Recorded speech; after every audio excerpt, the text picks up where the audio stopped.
আমি জাতীয় সংগ্ৰামী অসমে অবিৰতভাৱে উজনি অসমৰ পৰা আমি মিয়া খেদা অভিযান চলাই আছোঁ। আমাৰ স্পষ্ট কথা, হাজাৰ ধুমুহা আহিলেও, হাজাৰ শক্তি প্ৰয়োগ কৰিলেও এটাও মিয়া কোনো কাৰণতে উজনি অসমত থাকিব নোৱাৰিব।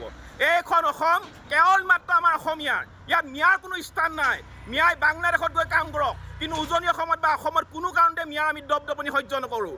আমাৰ স্পষ্ট কথা, মিয়াই যিকেইটা মিয়া এতিয়া উজনি অসমত সোমাই আছে, অতি শীঘ্ৰে উজনি অসম ত্যাগ কৰক, অন্যথা আমাৰ সন্মুখত পৰিলে কিন্তু কাণত ধৰাই আঁঠু কঢ়াই থোৱা হ'ব।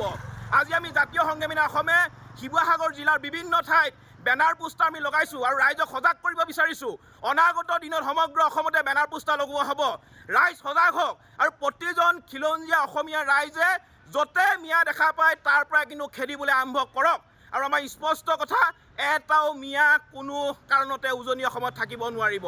এইখন অসম হৈছে স্বৰ্গদেউ চাওলুং চুকাফাই গঢ়ি থৈ যোৱা অসম, মহাপুৰুষ শ্ৰীমন্ত শংকৰদেৱ গুৰুজনাই গঢ়ি থৈ যোৱা অসম, মহাপুৰুষ শ্ৰীমন্ত মাধৱদেৱে গঢ়ি থৈ যোৱা এইখন বৰ অসমৰ ভেটিত কোনো কাৰণতে মিয়াৰ এটাও মিয়াৰ দপদপনি আমি সহ্য নকৰোঁ। আৰু কংগ্ৰেছে মিয়াক লগত লৈ যিখন নতুনকৈ বৰ অসম গঢ়াৰ সপোন দেখিছে, কংগ্ৰেছে অসমক মিয়ালেণ্ড বনোৱাৰ যিটো সপোন দেখিছে, এই সপোন কেতিয়াও কোনো কাৰণতে আমি দিঠকত পৰিণত কৰিবলৈ নিদিওঁ।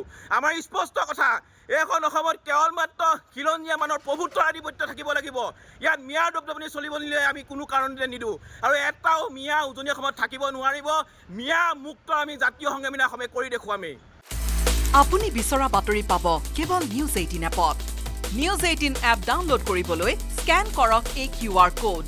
গুগল প্লে ষ্টৰতো পাব এই নিউজ 18 এপ।